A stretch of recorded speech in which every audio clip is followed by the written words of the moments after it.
Bienvenidos. Qué bueno que nos acompañen hoy de nuevo en esta ocasión especial. Vamos a hacer un estudio que seguramente va a enriquecer inmensamente su vida. Lo he titulado Venid y subamos al monte de Jehová. Posiblemente has oído esa expresión porque no es mía, la fusilé, la copié de alguien, estoy copiando la idea de alguien, no me inventé esa frase. La frase realmente viene allá de Miqueas capítulo 4, pero escúchame, tampoco es original de él, también es la misma frase sacada de una profecía de Isaías en el capítulo 2. Esta es la copiadera de la copiadera, pero vamos a ver, está en Miqueas 4, 1 y 2. Permítame leérselo, dice: acontecerá en los postreros tiempos que el monte de la casa de Jehová será establecido por cabecera. Bendito Dios, por aquí, por este barrio, por estos lados parece. Por cabecera de montes, dice, y más alto que los collados, y correrán a él los pueblos. Vendrán muchas naciones y dirán: venid y subamos al monte de Jehová.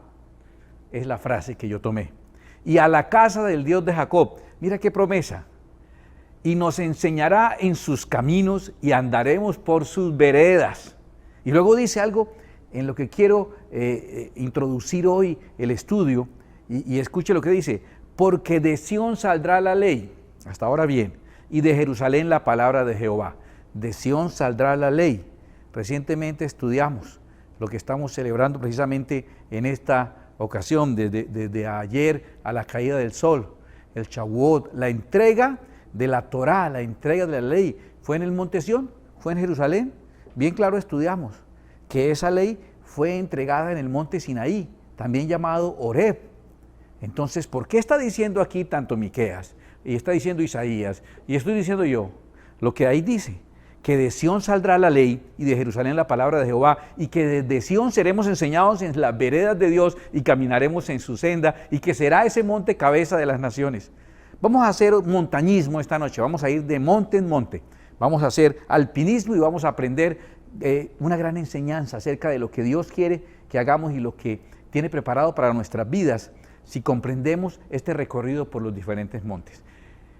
Un poquitico de geografía nos ayuda. Vamos a empezar allí donde empezó Israel, ahí desde Egipto. Vamos a empezar allí, a ver, revisando un poquitico. Esta es la zona de Egipto, mira, este sería el valle del río Nilo, este es el delta del río Nilo. Es fácil en los mapas satelitales ubicar el delta del Nilo, es esa zona, única zona verde, y en torno del río Nilo es la única zona verde que hay en medio de ese desierto. Y en el delta está el territorio de Gosén, donde terminó viviendo la familia de José y terminó asentándose el pueblo de Israel durante tantos años, más de 4 siglos, y sin darse cuenta terminaron siendo esclavos, aunque ellos no lo reconocían.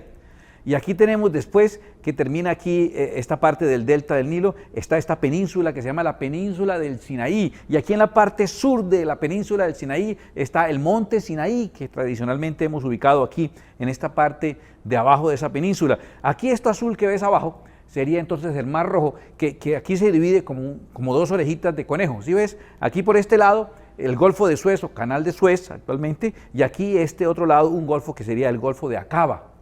Después del Golfo de Acaba, ahí terminaría el Sinaí y empieza Arabia Saudita. Arabia empieza aquí pegadito a Acaba, al oriente de Acaba, ahí donde acaba Sinaí, pues empieza Arabia Saudita. Y tan pronto empieza Arabia Saudita, está una región que en los tiempos de la Escritura se conocía como la región de Madián. De ahí hacia arriba, muy al norte, muy al norte, entonces tú encuentras el Mar Muerto, el río Jordán, el Mar de Galilea, y tú sabes que esa zona, tanto a derecha como a izquierda, es la zona que conocemos como la Tierra Prometida o Israel. Está en esa zona, en esas montañas que están ahí, que son las montañas precisamente de Sión, de donde dice la Escritura que saldrá la ley y la palabra, y nosotros estamos lejos. Está equivocado Miqueas, o está equivocado Isaías, y seguramente también yo y muchos otros, si creemos que de ahí saldrá la ley y la enseñanza, porque mire, no salió fue de aquí, no salió fue del monte Sinaí. Permítame poner esto un poquitico más esquemático para poderlo manejar, para poderlo entender mejor.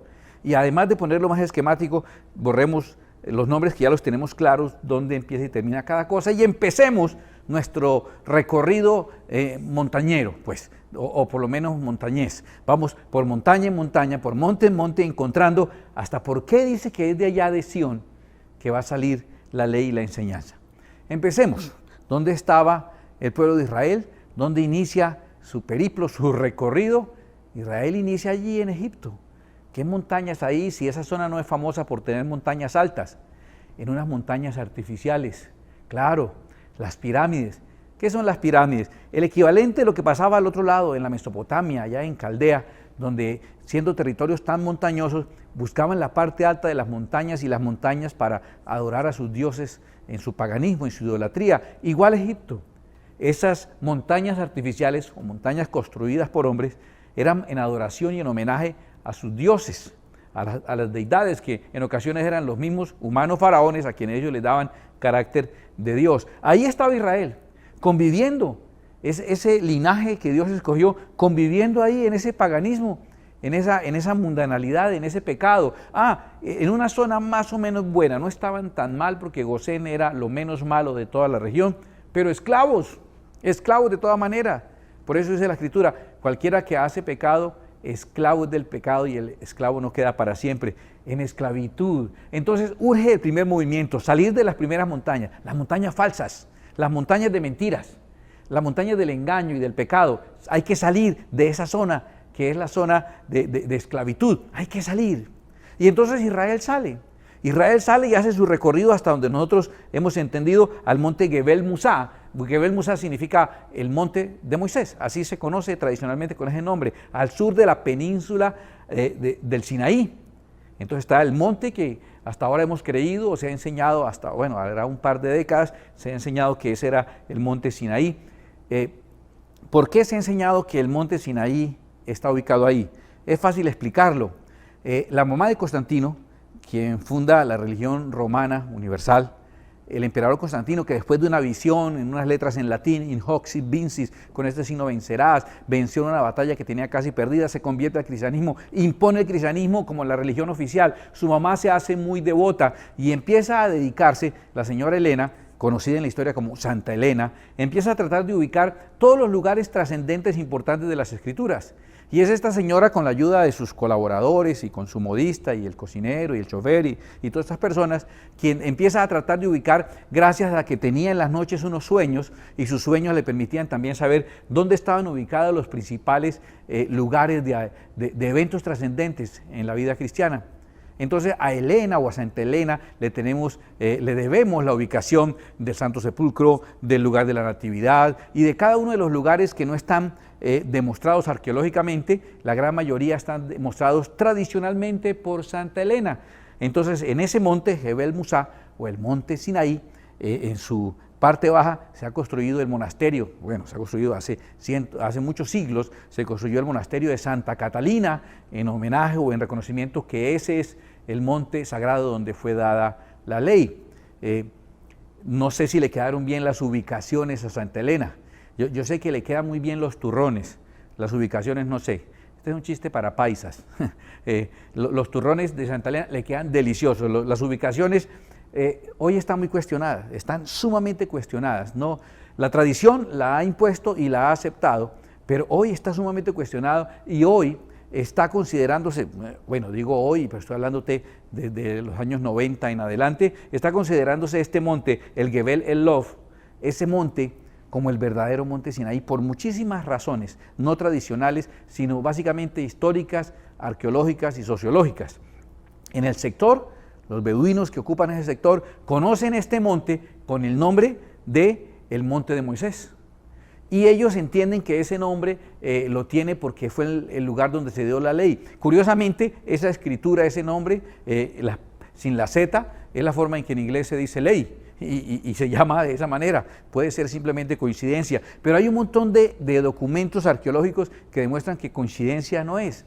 Ese monte tiene unas características muy, muy especiales para indicarnos que posiblemente ese es el verdadero monte Sinaí donde se recibió la ley. Está ubicado entonces en Arabia, en la región de Madián. Observa esto. ¿Recuerdas que estudiamos un episodio en que Moisés, defendiendo a uno de sus hermanos, termina matando a un capataz egipcio y tiene que huir? ¿Y recuerdas a dónde huyó? Huyó hasta Madián. Su suegro Jetro, sacerdote de Madián. Allá conoce a su esposa, allá se casa, allá es pastor de ovejas en Madián. ¿Por qué huye hasta Madián? ¿Por qué tiene que ir hasta allá? Es muy curioso, si Madián pertenece a Arabia, Piensa en esto. Moisés está pastoreando las ovejas de su suegro Jetro. Éxodo capítulo 3, versículo 1. Dice, apacentando Moisés las ovejas de Jetro, su suegro sacerdote de Madián, vino hasta Horeb, monte de Dios. Entonces aquí tenemos, según la narración tradicional, a Moisés pastoreando ovejas aquí en este sector y vino hasta el monte de Dios aquí en la península del Sinaí.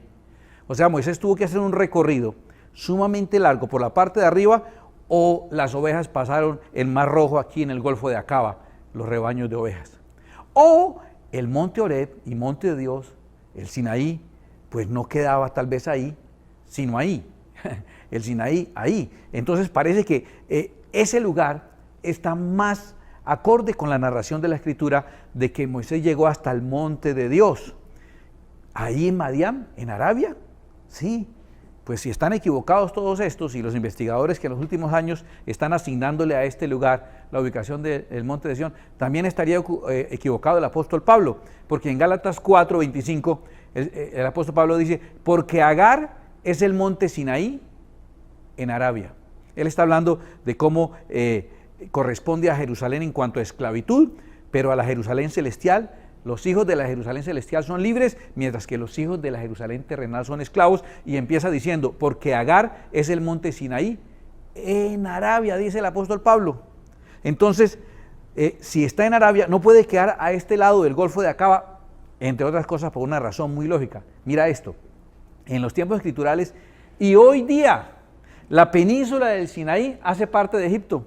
La península del Sinaí es Egipto. Y entonces por eso les estaba contando, si Moisés quiere huir y necesita huir de Egipto y salir fuera de la jurisdicción egipcia, donde no le puedan atrapar, donde no le puedan encarcelar, entonces él no basta con que llegue hasta aquí. Él tenía, y entiendes por qué vino entonces hasta Madián, por qué huyendo, porque salió de lo que era Egipto. Es que en el mapa, por aquí estas orejitas de conejo, nos parece que entonces esa península fuera otra cosa, pero hoy día eso es Egipto, y en los tiempos de la Biblia eso era Egipto también. Entonces, si Moisés quería salir de Egipto, tenía que venir hasta Madián. Escúcheme, si el pueblo de Israel fue echado de Egipto y el faraón le dijo, no los quiero ver, se me van ya, me desaparecen ahora mismo, después de que murió su primogénito y los de casi todo el pueblo, y los echa, y les dice que salgan de sus tierras, y primero les había propuesto, oiga, ¿y por qué no hacen esa celebración a su Dios aquí en esta tierra? ¿Cuál es el problema? Y Moisés ya no le dijeron, no, porque ofreceríamos la abominación de los egipcios, sino que 3 días por lo menos de camino iremos. Cuando termine el territorio egipcio, fuera de eso avanzaremos por lo menos 3 días más caminando. O sea, estaba claro que no sería a territorio egipcio donde ellos irían. Y entonces ellos van y acampan alrededor del monte Sinaí. Si el monte Sinaí fuera aquí, como dice la tradición religiosa y la tradición turística, porque si tú vas a Israel tienes que ir a este monte y conocer el monte Sinaí. Aquí en la península de Sinaí sí te dejan, pero resulta que no coincide con la misma división política de estas naciones. ¿Por qué el monte Gebel Eslov es más aceptado? Escúchame, la arqueología ha encontrado elementos muy curiosos. Desde la Segunda Guerra Mundial, un piloto sobrevolando esos montes, no estaba permitido hacerlo, pero un piloto reportó, y empezó la inquietud por eso, porque había una montaña que, sin ser volcán, tenía toda la punta quemada y las piedras estaban quemadas. En las primeras investigaciones que hicieron, rompiendo las piedras, se dieron cuenta que estaban quemadas por fuera. No eran producto volcánico reciente, sino se habían quemado, como que se chamuscaron, diríamos nosotros, como que un fuego muy poderoso hubo en la punta de esa montaña, un fuego muy difícil de producir con medios actuales, inclusive peores con medios de esa época. Sin embargo, esa montaña tenía esa punta quemada, como narra la Escritura, del fuego que era la presencia de Dios, que descendió en fuego poderoso y en truenos y en rayos sobre la punta de ese monte. Esa inquietud hizo que mucha gente esté investigando, entre estos el conocido investigador y arqueólogo Ron Wyatt y muchos otros, investigaron y encontraron muchas cosas interesantes en ese monte. Primero, muestras de que alrededor de ese monte hubo el asentamiento de un gran pueblo, que no hay ningún detalle arqueológico que muestre a Jebel Musa aquí en la península del Sinaí, que muestre que hubo un asentamiento de una población. En este monte sí. Se encuentran, escúchame, cientos de petroglifos, de inscripciones y detallados en piedra, con una cosa muy común, que son como 2 sandalias. O sea, Yo estoy aquí esperando, cuidando las ovejas, mirando las que van y vienen, y mientras tanto pongo mis pies ahí en una piedra y los marco y empiezo a tallar la forma de mis pies donde estoy parado casi todos los días. Tengo muchas horas, tengo semanas para hacer ese tallado, y esos petroglifos permanecen en el lugar y hay por miles. Son muy demostrativos de la presencia del pueblo de Israel. Voy a explicarte por qué. Porque el pueblo de Israel caminaba por todos los territorios con una promesa de que el territorio que pisare la planta de sus pies, el Señor se lo entregaría. Entonces, para ellos era muy frecuente usar una demostración de que estuvieron ahí, y debería servir hoy como documento incluso de que es territorio hebreo, de que sus pies están ahí sobre las piedras y las marcan el tiempo que sea necesario, y aparecen cientos e inclusive miles a lo largo de todos esos territorios, marcando y demostrando por dónde Israel pasó. Y en esta zona hay una acumulación de esos petroglifos de las sandalias. Aparte de eso, escúchame, esta montaña tiene muchas características similares a la descripción que el Señor hace de Horeb. Inclusive, en la parte baja de ese monte, que los beduinos del lugar lo llaman el monte de Moisés, y ellos no tienen duda de que es el monte donde estuvo el pueblo de Israel y donde recibieron la ley. Aparte de eso, bajando de ese monte, hay unos altares en piedra y se ve la construcción de una especie de rampas para subir animales, y en un altar muy grande que está puesto allí, se nota que hubo un proceso de fundición posiblemente de oro, y hay pictogramas en las piedras de becerros, y posiblemente pueda ser el altar donde Aarón construyó el becerro de oro y el pueblo de Israel adoró ese ídolo. Hay un montón de elementos que hacen pensar en eso. Inclusive ahí mismo está, en Horeb, hay una roca muy grande, sumamente grande, que no puede haber sido movida del lugar, gigante, partida por la mitad, y hay marcas de que por esa roca hubo una fuente, hubo un nacimiento grande de agua que se convirtió en un arroyo. La peña de Horeb, la roca de Horeb, que fue partida en dos, también ahí está ese lugar. Bueno, y muchas otras cosas más. No es difícil profundizar en este tema a nivel de búsqueda. Tú escribes en cualquier buscador el verdadero monte Sinaí y vas a encontrar un montón de documentos, de videos, de información que te muestran por qué hoy está replanteándose esa ubicación allí, más bien donde debe ser en Madián, a donde Dios dijo que vendría después de liberar Moisés el pueblo, dijo, y a este monte vendrán y me adorarán. Ese es el lugar de Madián. Ahora, ese recorrido entonces del pueblo de Israel, entonces ya no sería hacia la parte sur de la península del Sinaí, sino sería hacia adelante, avanzando hasta Arabia, hasta Madián, saliendo de Egipto. Si se quedan aquí, todavía estarían en Egipto. Entonces es Santa Elena, y la tradición de la mamá de Constantino, y su experticia en arqueología y lo demás, ¿correcto? Y en turrones, y todos los documentos y todos los elementos que se han encontrado para certificar este lugar como el verdadero lugar donde se recibió la ley, donde Dios se manifestó y el pueblo de Israel recibió la ley. Mira lo que dice Deuteronomio capítulo 2, versículo 1 y 2 y el 3. Luego volvimos y salimos al desierto camino del Mar Rojo, como Jehová me había dicho, y rodeamos el monte Seir, otro monte más, Seir, por mucho tiempo dándole vueltas al monte Seir. Y Jehová me habló diciendo, bastante habéis rodeado este monte, volveos al norte. Escúchame. Entonces salieron por fin aquí, del monte Sinaí, y llegaron a otro monte, subieron y llegaron a este monte que es el monte de Seir. El monte de Seir tiene que ver con Esaú, con Rojo, ¿sí? Con Edom, con ese que vendió la primogenitura, ¿recuerdas? Con ese que siendo heredero no valoró la primogenitura, ese que no recibió la promesa la recibió Jacob. Y entonces ese monte tiene que ver con Esaú, con su hermano. Y dice la Escritura, ahí en Deuteronomio 2, que en ese monte se quedaron dando vueltas muchísimo tiempo, que Dios tuvo que decirles, ya, dejen de dar vueltas ahí, dejen de estar dando vueltas en ese mismo sitio tanto tiempo. Yo también he creído, y quiero decirlo, como me enseñaron y como los libros decían, lo enseñé, y como está inclusive en los mapas bíblicos, que Israel cruzó aquí el Mar Rojo en esta oreja del conejo, por aquí, y que además de eso estuvo entonces dando vueltas aquí en todo este sector, porque si el monte Sinaí está aquí, las vueltas las dieron por este lado. pero parece que realmente no fue el lugar por donde cruzó Israel. Parece que realmente cruzan aquí por la segunda oreja, por el Golfo de Acaba. Escúchame, se ha encontrado el relieve del cauce de ese río, que hay una zona a donde llega una playa inmensa, donde pudo haber quedado el pueblo de Israel ante el Mar Rojo, porque todo esto es Mar Rojo también, el Mar Rojo está en azul, pero se llama Mar Rojo, y entonces pudieron haber llegado ahí, y hay una zona que hay una especie de cordillera debajo del agua, que hace que sea, digamos, el lugar más pando, si entiendes la palabra, o menos profundo, en todo ese lugar, entre estos dos lugares y habría el lugar, una especie de puente subterráneo bajo el agua, que necesitaría un milagro de Dios, un viento muy fuerte, como la Escritura dice, que abriera el agua, y donde más rápido se vería piso es en esa zona donde hay un puente que atraviesa hasta el otro lado. Escúchame, han encontrado allí buzos y han fotografiado y han hecho videos de lo que hay ahí abajo, han encontrado restos de carruajes egipcios, llantas, ruedas al estilo egipcio en los carruajes, armas, puntas de flechas y restos militares que muestran que en ese lugar, por alguna razón, hay desechos de carruajes y de armas militares egipcias. ¿Por qué razón?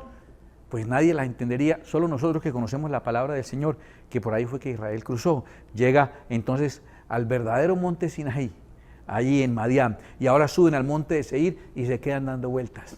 Mucho tiempo hasta que Dios le dice, bueno, sigan más al norte. ¿Más al norte a dónde? Al norte a donde teníamos que llegar, al monte de Sión, ahí es que teníamos que llegar, al verdadero monte donde saldrá la palabra, la ley y la enseñanza del Señor, ese precioso monte de Sión. Permítame ahora quitar esos relieves y esos mapas y dejar simplemente el esquema de los movimientos que hicimos para que nos quede más fácil de reconocer los montes falsos. Salen al monte de la tradición, pero ahora por revelación llegamos a donde está la palabra, al verdadero lugar donde se recibe las escrituras, la palabra, la ley dada por Dios. Pero esa ley no es suficiente porque podemos quedarnos dando vueltas ahí y no avanzar, y luego por fin avanzar y llegar de la carne al espíritu. Llegamos a Sión, por fin, largo recorrido, pero vale la pena, vas a ver que vale la pena. ¿A qué se refiere con que de Sión saldrá la enseñanza y caminaremos en la senda del Señor? Que la ley saldrá de allá de esos montes de Sión. ¿Cuál es el mensaje entonces que se dio en esos montes de Sión? El mensaje del Evangelio de Jesucristo. En una parte de los montes de Sión, que se llama el Gólgota, frente a Jerusalén, que está en los montes de Sión, en una parte de los montes de Sión fue entregado el Cordero como sacrificio por nosotros, y somos salvos por lo que Cristo hizo. Eso tiene que ver con nuestro pasado. Fuimos expiados, fuimos salvos. Antes que naciésemos, ya Dios había pagado el costo de nuestra salvación con Cristo Jesús allí, en el Calvario. ¿Dónde? En el monte de Sión. Ese es el mensaje que saldrá del monte de Sión. De Sión saldrá la palabra, de Sión saldrá la ley. Por sus sendas andaremos. La senda que nos muestra es el camino a la salvación a través de Cristo Jesús. El mensaje de Sión dice que hay salvación en aquel que murió en los montes Sión, en aquel que entregó su vida, hay salvación. Ese es el Evangelio, ese es el mensaje que retumba desde esa montaña. Pero no solo ese mensaje. En los montes de Sión también Jesús predicó el Sermón del Monte y varias veces hizo ese mensaje explicando los preceptos del reino de los cielos. Lo he dicho, la constitución del reino está dada en el Sermón del Monte, lo que Cristo enseñó, lo que fueron sus verdaderos mandamientos. Somos muy dados a estudiar la vida de Moisés y todo lo que Moisés enseñó y todo lo que recibió de Dios para enseñar, y lo llamamos la ley. Ahora, de Jesús, como que nos quedamos con solo la primera parte. Nos salvó y quédese callado. Jesús, usted sálvenos y no diga nada. Usted haga milagros y punto. Usted después prométanos el cielo, pero no más. Hay que entender lo que Jesús enseñó. El cristianismo tradicional ha ignorado la enseñanza de Jesús, muy enfocado en su historia, en sus milagros y muy enfocado en su salvación, pero sus enseñanzas, sus leyes, de Sión saldrá la enseñanza y saldrá la ley.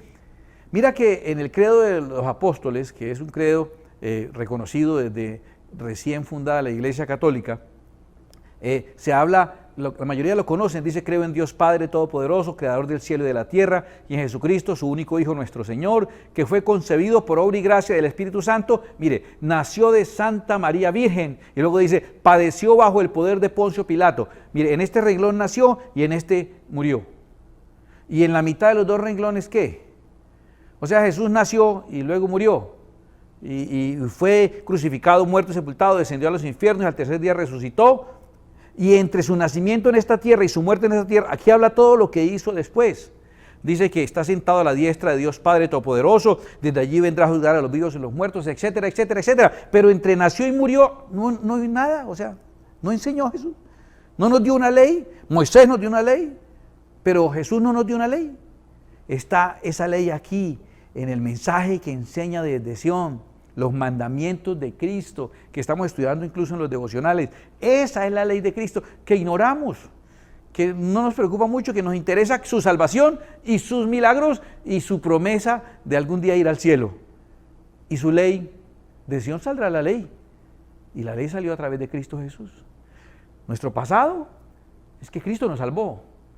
Nuestro presente es que tenemos que vivir conforme a las leyes que Cristo ordenó y explicó, que contienen, perfeccionan y superan a las leyes dadas en el Sinaí. Y nuestro futuro tiene que ver también de Sion. ¿Recuerdas en el Monte de los Olivos? Cuando también Él ascendió y los ángeles que estaban ahí dijeron: así como lo vieron subir, así lo vendrán venir.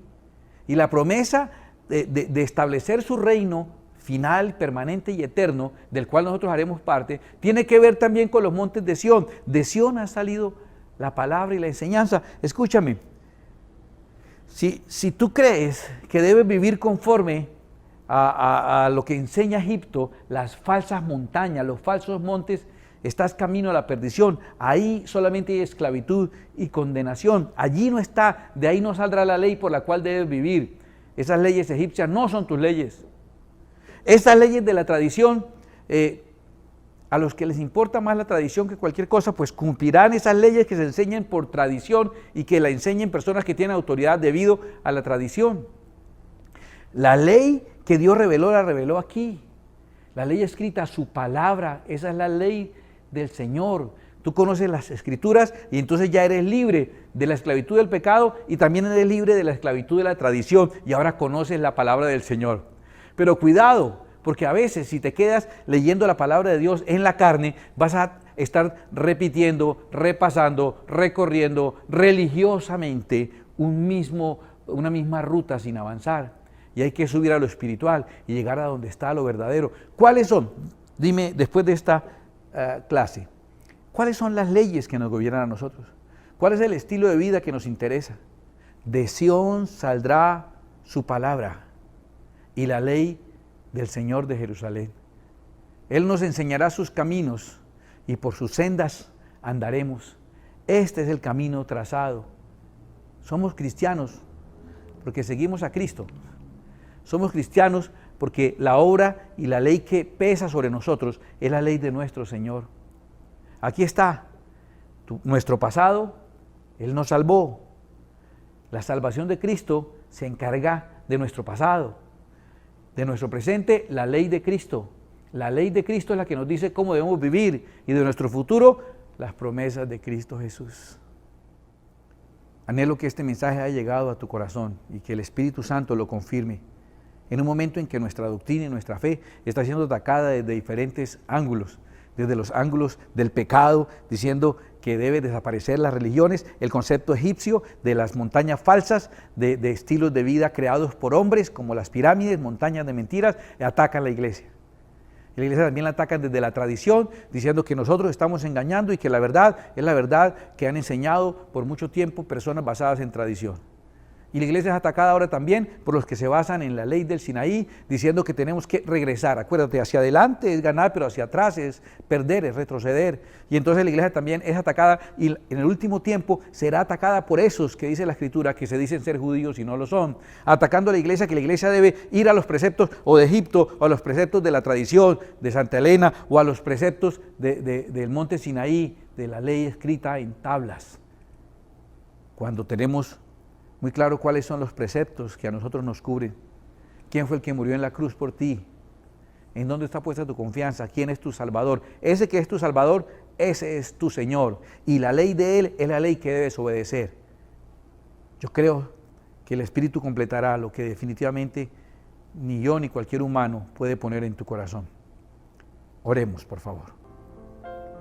Padre amado que estás en el cielo, te doy gracias por esta oportunidad que tenemos de venir a tu presencia y darte gracias por lo que tú has preparado para nosotros y por la claridad que nos das. Cada monte, cada grupo de montes nos muestra un sendero. Y yo quiero, Señor, invitar a la congregación y a los que están interesados en aprender y decirles: venid, subamos al monte de Jehová. Tengamos claro cuál es nuestra cosmovisión. Tengamos claro cuáles son nuestros valores y el estilo de vida que hemos asumido y que debemos asumir. ¿Quién es nuestro Salvador? Ese que es nuestro Salvador es nuestro Rey. Y entonces de Él saldrá la ley y Él nos dirá cómo debemos vivir. Lo he dicho muchas veces y lo repito. Aplaudo a todos los grandes hombres de la Escritura, pero el que murió en la cruz del Calvario por mis pecados fue mi Señor y Salvador Jesucristo. Aquí estoy, Señor, diciendo: ¿qué quieres, Señor? ¿Qué debo hacer para ser salvo? Tú eres mi Señor y mi Rey. Yo, como ese ladrón arrepentido en la cruz, sin haber cumplido ninguno de los preceptos de la ley divina, ni siquiera de la ley humana, porque por algo estaba siendo crucificado por ladrón, ese hombre reconoce a Jesús como el Rey, como el emanador de la ley, como el que tiene autoridad y recibe la salvación. Señor, danos claridad en nuestros pasos y que ninguna de las corrientes que vengan nos confundan y nos aparten de esa senda que tú nos has trazado. Yo te ruego por este rebaño, por esta iglesia preciosa, por esta manada pequeña, humilde pero sincera, para que ninguno se pierda, para que ninguno se desvíe. Te lo ruego en el nombre de mi Señor y Salvador Jesucristo, en el quien te pido también todas estas cosas y te doy gracias. Amén y amén. Venid, subamos al monte de Jehová. De Sión saldrá su palabra y la ley del Señor de Jerusalén. Dios les bendiga.